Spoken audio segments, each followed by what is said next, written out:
Selamat pagi, siang, dan malam untuk Bapak Ibu dosen. Di sini kami akan menjelaskan mengenai hasil dari paper kami yang berjudul pengembangan model prediktif mengenai aktivitas buatan untuk mengidentifikasi tren biodiversitas laut Nusantara. Nama saya Debina Fisela Sika dengan NIM 1352225 dan saya Mati Anggreni dengan NIM 1352235.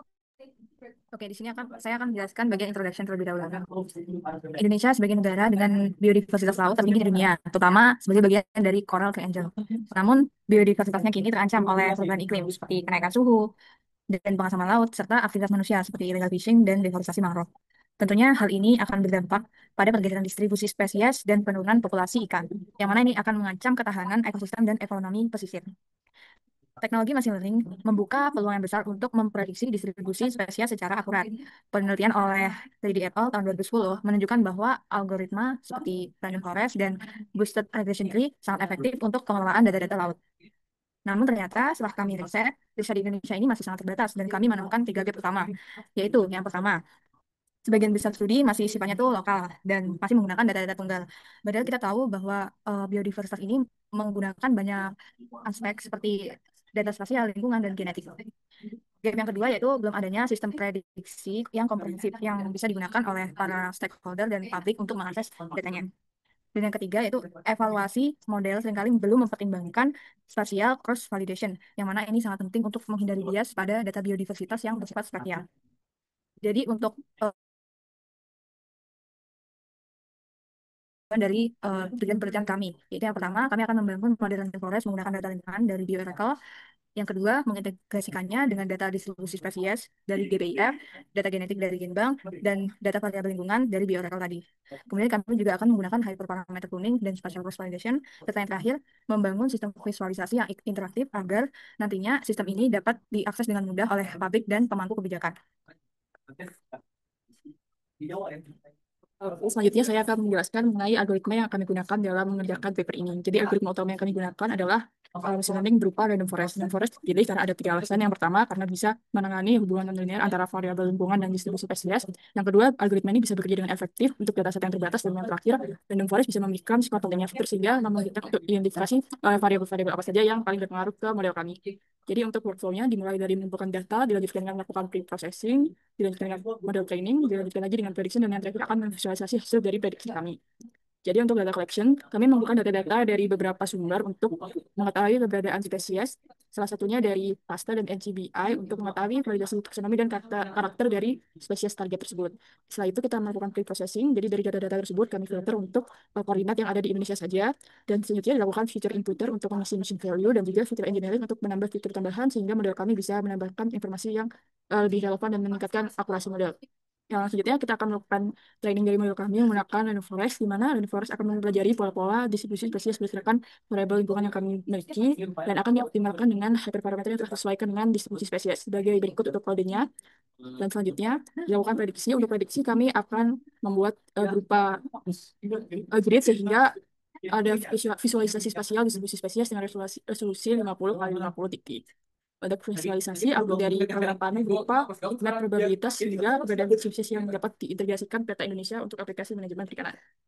Untuk arsitekturnya itu ada dua, kami ada front end-nya yang menggunakan React dan Reflect, di mana front end ini akan mengirimkan ke backend permintaan predik untuk mendapatkan hasil prediksi, di mana backend akan dikembangkan juga dengan Flash dan juga scikit-learn dan memiliki 2 komponen utama yaitu untuk melakukan pre-processing dan juga modeling. Dari backend ini akan mengambilkan hasil berupa JSON ke front end.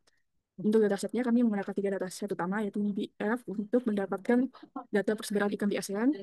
Genbank kita menggunakan untuk mendapatkan sirkulasi data dari ikan-ikan yang ada di Indonesia, dan yang terakhir bioeurical untuk mengetahui kondisi permukaan laut di Indonesia termasuk suhu dan salinitas parameter dan lainnya. Berikut hasil dari pengembangan proyek yang kami buat. Share screen. Nah, ini merupakan dashboard Fishy yang memiliki 2 fitur utama, yaitu yang pertama menampilkan heat map visualisasi persebaran ikan, dan yang kedua membuat prediksi suatu spesies di masa yang akan datang. Untuk yang pertama, kita akan ditampilkan heat map dari default spesiesnya itu bandeng.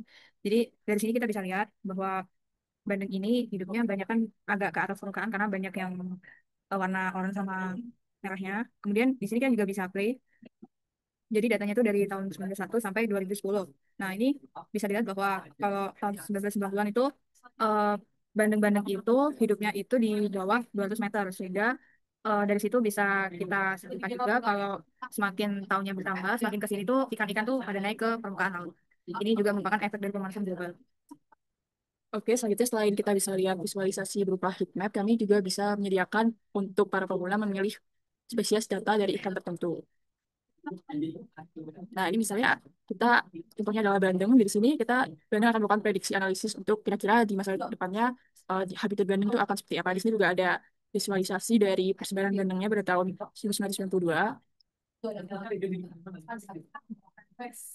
Nah, di sini bisa dilihat juga ada perubahan kedalaman spesies laut dan juga pergeseran spesies laut untuk bandengnya di beberapa tahun ke depan bisa dilihat bahwa terjadi 10 derajat pergeseran lintang untuk habitat bandeng.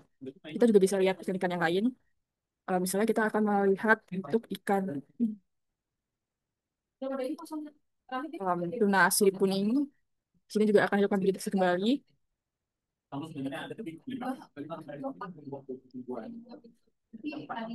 Di sini juga dilihat bahwa jadi perbedaan ya kalau dari tuna sirip kuning itu di masa depan kira-kira akan terjadi 15,43 derajat pergeseran lintang. Ini juga ada visualisasi untuk prediksi lokasi di beberapa tahun ke depan. Ada di sekitar Papua. Itu untuk visualisasi prediksi yang kami buat di aplikasi Ocean Marine VC. Oke, dari situ juga akhirnya kami bisa melakukan quantitative result di mana dari hasil evaluasi kami menggunakan cross valuation itu ditemukan ternyata hasil evaluasi kami cukup baik yaitu dalam rentang 89% sampai 99% tergantung dengan jenis ikan yang kami gunakan. Dan ini juga terbukti bahwa hasil dari variasi jumlah data kehadiran dan ketidakhadiran suatu spesies ataupun faktor ekologi lainnya itu yang lebih lengkap itu akan menghasilkan jumlah akurasi yang lebih tinggi dibandingkan dengan data-data yang memiliki data kurang lengkap. Contohnya sebagai berikut ada Chinese Canus atau bandeng yang menghasilkan prediksi sebesar 90,7%. Sebenarnya itu juga cukup baik dan juga prediksi ini memiliki fitur importance 4 fitur utama yaitu kedalaman laut yang memiliki kontribusi sebesar 27% dilanjutkan dengan suhu permukaan laut, salinitas, dan informasi spasial bintang maupun bujurnya. Dari hasil penelitian ini juga sejalan dengan literatur ekologi yang kami soroti yaitu tiga faktor utama yang menentukan habitat ikan juga ada tiga yaitu kedalaman laut, suhu, dan juga salinitas. Ini juga ada berikut untuk beberapa jenis ikan yang kami prediksi dari hasilnya. Dari hasil-hasil tabel tersebut juga kami melakukan analisis di mana secara umum ternyata hampir semua ikan itu memiliki pergeseran di masa depan kurang lebih dari 10 derajat lintang yang indikasikan bahwa habitat laut itu cenderung bergeser secara horizontal akibat perubahan iklim dan faktor lingkungan lainnya. Dari segi kedalaman habitat ternyata nggak terlalu banyak berubah dari masa sekarang. Tepatnya masa ini untuk beberapa tahun ke depan tidak menunjukkan perubahan yang signifikan. Sedangkan untuk pengaruh jumlah dan kualitas data ternyata untuk spesies-spesies yang memiliki rekor DNA yang lebih banyak cenderung memiliki prediksi yang lebih baik dibandingkan dengan sebuah spesies yang memiliki rekor lebih sedikit. Dari hasil kualitatifnya juga sejalan juga dengan hasil visualisasi yang kami buat. Ternyata bahwa dari tahun lalu ke beberapa tahun lalu sampai tahun 2010 itu ternyata perbandingannya cenderung mendekati ke permukaan. Hal ini juga disebabkan dari adanya pemanasan global yang membuat suhu bumi semakin panas sehingga para ikan cenderung untuk ke permukaan untuk mendapat lebih banyak oksigen dan mencari tempat yang lebih dingin. Oke, selanjutnya jika ditinjau dari perspektif biologi, hasil pergeseran lintang ini menunjukkan adanya pergeseran habitat ke arah kutub. Dengan pergeseran itu lebih dari 10 derajat lintang, hal ini merupakan respon dari perubahan suhu laut akibat perubahan iklim. Kemudian pergeseran ini sifatnya horizontal seperti yang disebutkan sebelumnya, sementara untuk kedalaman habitatnya itu relatif berubahnya dikit. Yang ini menandakan bahwa faktor suhu permukaan lebih dominan dibandingkan tekanan kedalaman dalam mempengaruhi distribusi. Nah, dari adanya pergeseran ini membawa konsekuensi di bidang ekologi maupun ekonomi. Secara ekologi, pergeseran ini tuh menyebabkan terganggunya ekosistem laut, di mana spesies predator dan mangsa itu bisa saja terpisah secara geografis, sehingga mengubah dinamika interaksi dalam satu ekosistem. Kondisi ini akan sangat beresiko bagi spesies-spesies yang sudah rentan, karena perubahan jalur migrasi dan hilangnya habitat alami dapat mempercepat penurunan populasinya. Kemudian kalau dari sisi ekonomi, karena posisi ikannya itu berubah, jadi nelayan itu harus menyesuaikan strategi mereka menangkap ikan dan di mana mereka harus menangkap, sehingga ini akan menambah kos secara operasional dan belum tentu juga di daerah yang mereka anggap itu banyak itu akan menghasilkan ikan yang sesuai perkiraan mereka. Sehingga hal ini akan sangat berpengaruh kepada masyarakat di wilayah pesisir pantai. Kemudian yang terakhir, jika ditinjau dari data genetiknya, semakin banyak datanya itu modelnya akan semakin akurat. Sehingga kalau misalnya modelnya akurat, ini tuh berpengaruh pada bagaimana pemangku kebijakan nanti membuat keputusan terkait dengan konservasi yang lebih tepat sasaran. Dan perlu dicatat juga bahwa masih adanya kesenjangan data, khususnya pada spesies air tawar dan payau, yang mengindikasikan perlunya penguatan sistem kumpulan dan integrasi data genetik di masa yang akan datang. Dari pembahasan tadi bisa disimpulkan bahwa penelitian ini tuh bisa menghasilkan model prediktif distribusi yang cukup baik dari gabungan data-data dari bioelectrical, dari GPEF, dan juga GenBank. Di mana kami menggunakan algoritma random forest sehingga model ini bisa memberikan prediksi yang cukup akurat dan relevan dengan olah sumber daya laut di Indonesia, dan juga adanya visualisasi berupa heat map juga diharapkan bisa memudahkan para pemangku kepentingan untuk memahami dan eksplorasi hasil prediksi secara intuitif. Dan juga model ini diharapkan bisa memberikan kontribusi tepatnya di bidang ekologi Indonesia. Selain itu dengan memberitahu juga hasil model tadi bisa memberikan fitur-fitur penting lingkungan yang bisa diidentifikasi, diharapkan juga bisa membantu untuk para pemangku kepentingan memberikan kebijakan pengelolaan laut yang lebih baik dan berkelanjutan.